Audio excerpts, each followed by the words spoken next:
Dr. Gangrene Presents is made possible in part by Rick's Comic City.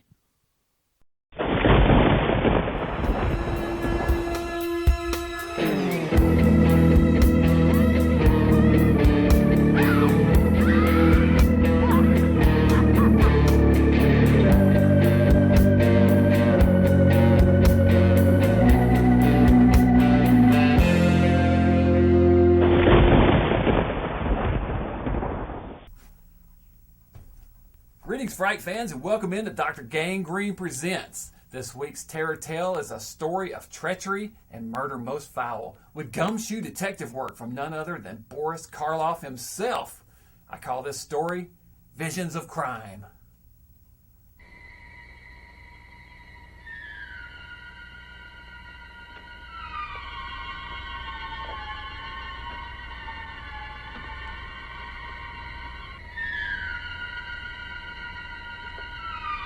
Hart Bosworth had had a busy day, and now, as the last customer left his shop, he prepared to close for the night.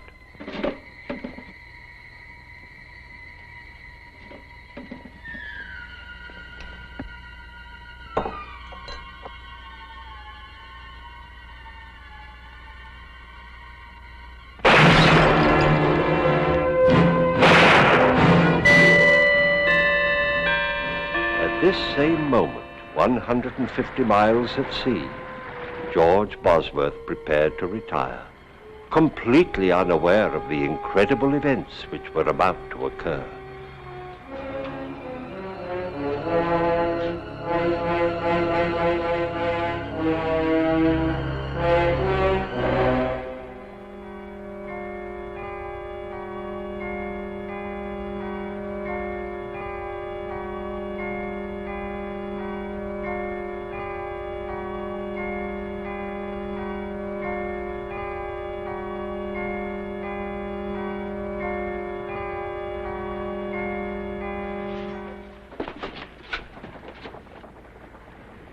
Captain! Captain! What is it, Mr. Bosworth? Captain, I've got to get back to England immediately. I'm afraid that's quite impossible, sir. Oh, please. I'm afraid something's happened. Are you ill, Mr. Bosworth? No. Well, yes, maybe. I don't know. I can't explain, Captain, but I must return at once. Mr. Bosworth, we're 150 miles from Dover, and I have a schedule to maintain. If I were to turn round and go back without good and sufficient reason, I would in all probability lose my position. But this is an emergency. There are rules and regulations covering all emergencies at sea. Perhaps if you could tell me why... Well, I think my brother is... I can't tell you, Captain. It's terribly important.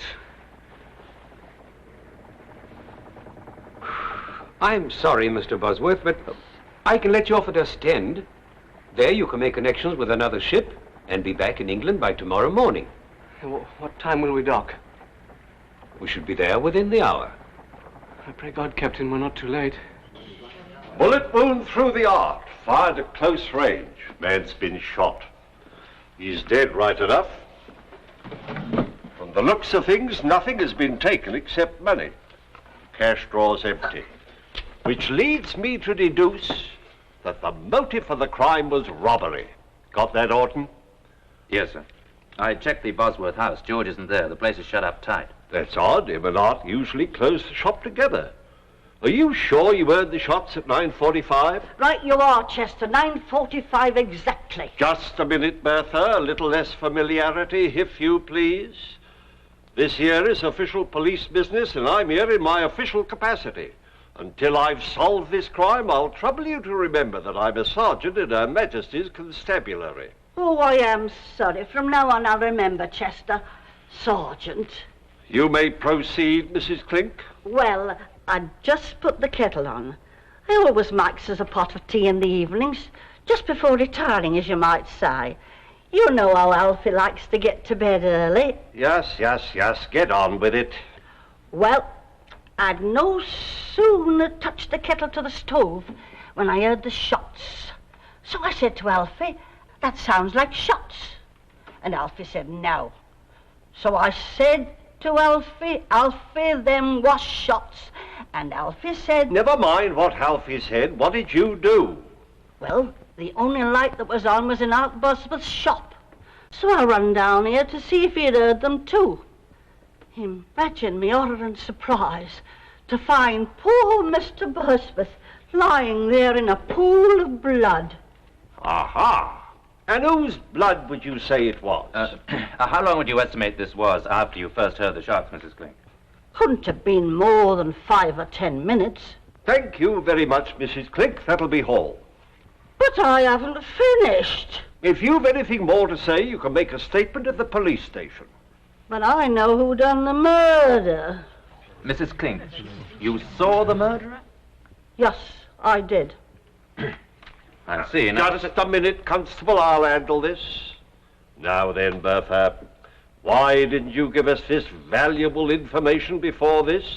I was about to, until I was so rudely interrupted. Are you insinuating that I was rude? Sergeant, may I suggest the murderer? Huh? The murderer? Oh, yes. All right, Mrs. Clink. The name, if you please. His name is Albert Ketch. How do you know that, Mrs. Clink? I saw him. Just as I got outside, I saw him run from this very shop, as though the old devil himself was after him. Are you sure? My sight's as good as yours, Chester Wilmore. Sergeant, shall I round him up? Why, yes, Constable, do that. And see if you can find out what become of George Bosworth. Why not ask Mrs. Clink, sir? I'm sure I don't know, Constable. But why not ask Miss Julie Westcott? She's his fiancée. She ought to know. I'll do that, Mrs. Clink. All right now, off with you. Home, all of you, if you please. This here shop will be closed till further notice. Move along, please. Now then, Albert, why don't you confess and save us all a lot of trouble? All nice and tidy, eh? Because I didn't shoot Art Bosworth, that's why. Aha! How do you know he was shot? You told me. Oh. What were you doing in the apothecary shop at that time? I was there to collect a debt what was owed me. What was the debt for? Well, you see, I do a bit of carpenter work in my spare time, being handy with my tools, as you might say. And I built a set of shelves for Mr. Bosworth several weeks ago. And it took you several weeks to get paid? Well, there was a slight misunderstanding between us, as you might call it. Aha! That don't mean I killed him. What was the cause of this misunderstanding? While I was building the shelves, a case of his medicines got broke. Bosworth got terrible excited. Claimed I'd done it careless like. Said they was worth more than the shelves and he wouldn't pay me. And so you killed him? That's not true. I don't even own a gun. A likely story. Why, I wouldn't be surprised if you wasn't doing a bit of poaching in your spare time. Oh, it's a nasty thing to say. Poaching's a very serious offence. I've a mind to enter charges against you. Sergeant, this man's being charged with murder, not with poaching. You hear that, Albert? The constable's right. Murder's the charge. Don't you try to throw us off the track with all this talk about poaching. Now, why don't you be a good fellow and confess and save us all this trouble? Now, look here, Sergeant. I'd like to help you, really I would. But you know I'm not the kind of man who'd kill a chap in cold blood. Albert Ketch, you're making it very hard for us. Very well. If you won't cooperate, we'll have to drag it out of you. We'll start all over again.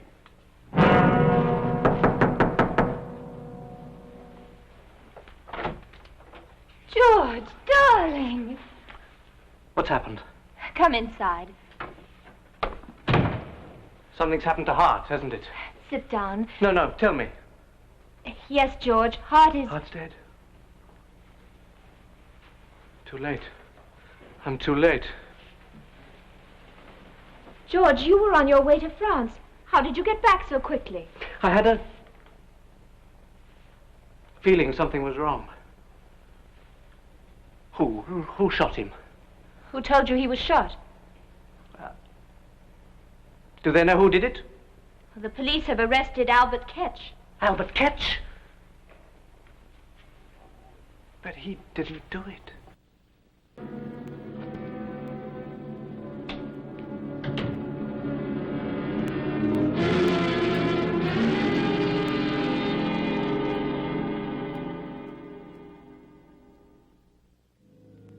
Hope you're all enjoying tonight's movie, Visions of Crime. In the meantime, try not to have your own visions of murder while you watch the commercials.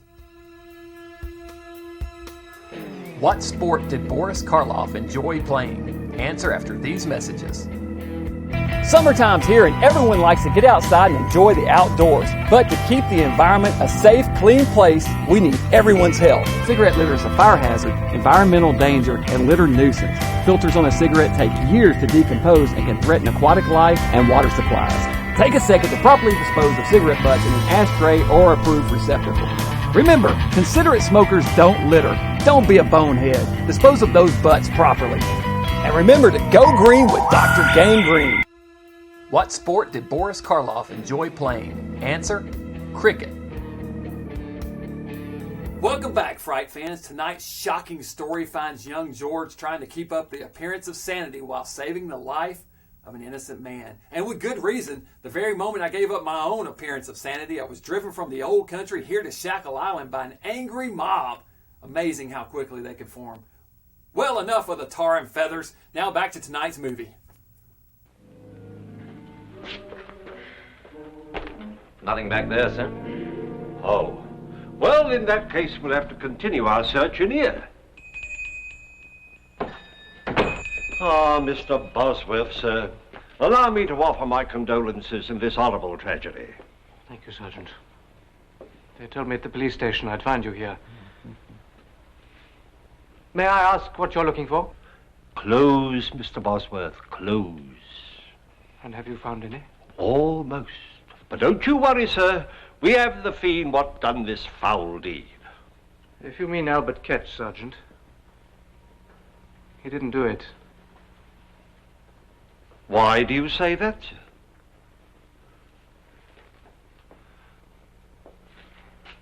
Well, I ask you again. What makes you so sure that Albert Ketch is innocent? I can't tell you, Sergeant. You'll just have to take my word for it, but Albert Ketch had nothing to do with it. That's rather a large order, Mr. Bosworth.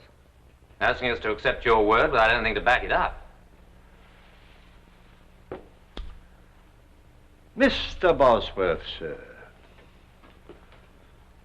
I assume you can prove your whereabouts at the time of the crime? Well, yes, I can. I was on a boat on my way to France.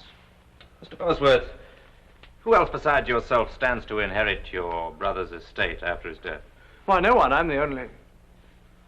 Just what are you driving at? Now, I'm sure the constable means no offence, sir, but let me fill you in on the facts.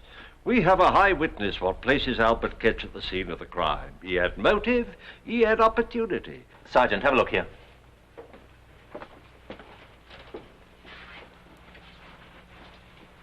Looks like an hole. It's a bullet hole, I think. Have I your permission to... Help yourself, constable.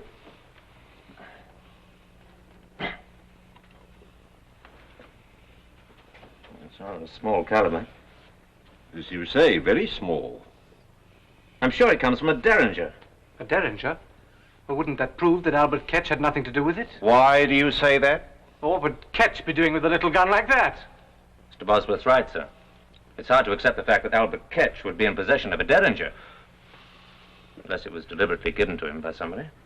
Now, look here, Constable. So you refuse still to tell us why you think Albert Ketch is innocent? I can't tell you, Sergeant.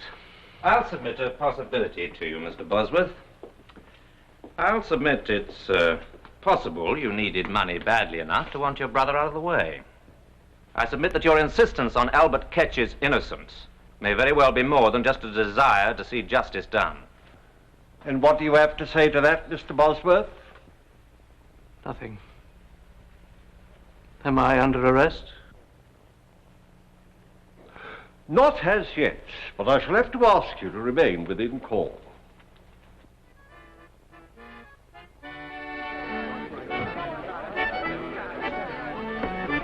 Evening, Mr. Bosworth. Oh, good evening, Mrs. Clink. Alfie and me wishes to convey our sympathy for your bereavement. Thank you. Shall we sit down for a minute? Oh, yes, Doc. Thank you. He was a fine man, your brother. A fine man. Always willing to extend credit until Pi died, and never too proud to step in and have a lift with us. And his scales was honest, too. Yes, it was a terrible shock to me, Mrs. Clink. I can well imagine, but never you fear. Albert Ketch shall get what he deserves. Why is everyone so certain that Ketch is guilty? Lord bless you. Who else could it be? I saw him myself. You saw him? Of course I did. Has nobody told you? That Chester Wilmore. I am the most important witness. Are there any other witnesses? Not a one, and no more are needed, I can tell you that. Of course, Miss Westcott might have seen the whole thing. Had she been there 5 minutes earlier. Julie? What's she got to do with it? Of course, she might have been killed if she had. Yeah, but tell me, how does Julie fit into all this? Well, I'd just stepped out of my house for a breath of air before putting the tea on for Alfie and me, when I sees Miss Westcott going into the apothecary's shop. And it was hardly 5 minutes later when I heard 2 shots. I runs outside, and there goes Albert Ketch tearing down the street. Naturally, I got the police, and it was hardly no time at all before they had him clapped in the pokey. Julie never said anything about it. Oh, I dare say she didn't want to worry you. So it's the first time I've ever known her to worry about anyone. What do you mean by that? I'm not the one to talk about a body when they're not present to defend theirself. But everyone knows as how Miss Julie Westcott considers herself much better than us common folk. What are you saying, Mrs. Clink? It's truth. Ask any of the girls, they'll tell you. Her and her fine talk about position and money and station in life. But she wasn't fooling your brother none. No, sir. She wasn't pulling the wool over his eyes. Oh, you poor boy, I've upset you with me wagging tongue. Alfie always says I talk too much. But don't pay any attention to me. You better get home and get some rest. And I'll be saying good night. This one's a regular whodunit. Too bad you won't find out till after the commercials.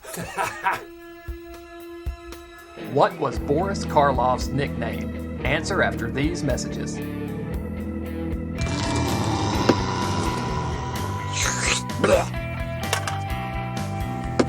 Hey, what do you think you're doing? Did you know that recycling just one soda can power a television for up to 3 hours? Not to mention that aluminum can be recycled an unlimited number of times. Always be sure to place your cans in a recyclable container. Remember, you can make a difference. What was Boris Karloff's nickname? Answer, the Uncanny. Hey, welcome back to tonight's story. It features Boris Karloff playing a bumbling detective. Who knew Frankenstein had a flat foot?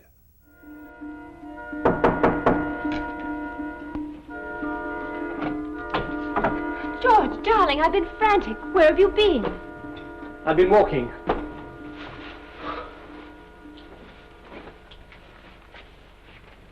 The police think I'm involved in Hart's death. George, are they mad? How can they think you had anything to do with it? They have the murderer. No, they haven't. Ketch is no more guilty than I am. Will you stop saying that? The police think he's guilty. Isn't that enough? No. Why are you so intent on seeing him hang? I'm not. I just don't like seeing you so upset, that's all. Julie, was there ever any trouble between you and Hart? Of course not. You know how fond of him I was. Except, well, he thought I was too ambitious, didn't he? Well, Hart was an old-fashioned man. He thought a woman's place was in the home. George, you know I only want what's best for you, don't you? Yes, of course.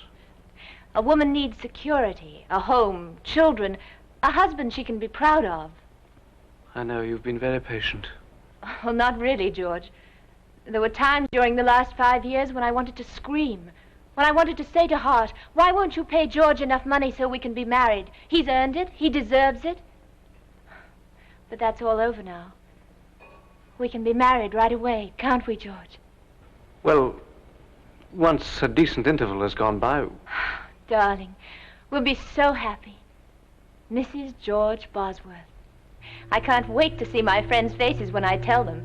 They didn't think it would happen, you know, really. They didn't think I knew they were snickering behind my back, as if I couldn't tell what they were thinking. That Julie Westcott, she isn't getting any younger. If George doesn't ask her soon, she may not get any more chances. Aren't you exaggerating just a little? Well, perhaps, just a little. Now, promise me you'll think only happy thoughts while I make us some tea.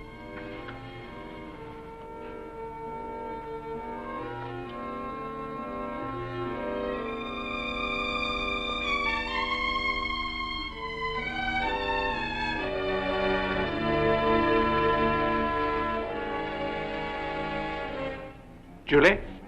Yes, dear? About Albert Ketch. I've been thinking perhaps you're right. There really is nothing more I can do. I'll see that he gets a good solicitor, of course. That's very generous of you, George. And as soon as I can, I'll put the shop up for sale. And then we'll be married and we'll move to somewhere... What's the matter? What did you say? We'll be married as soon as I can sell the shop. You can't sell it. Why not?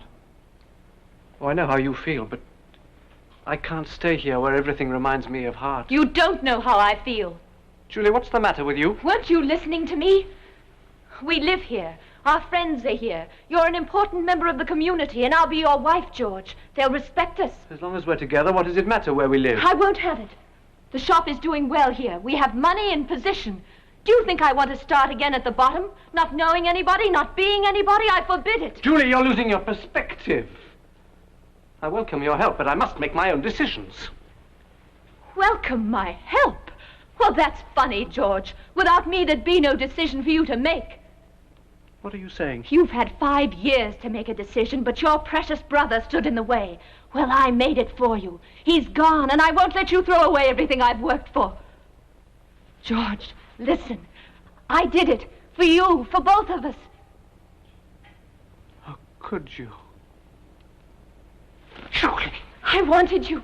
I needed you. Hart stood between us, and I couldn't bear it any longer. But it's all over now, George. He's gone. There's just the two of us. And we'll be happy, George. You'll see. George, don't leave me. Please. I'm going to find Sergeant Wilmore. George! George!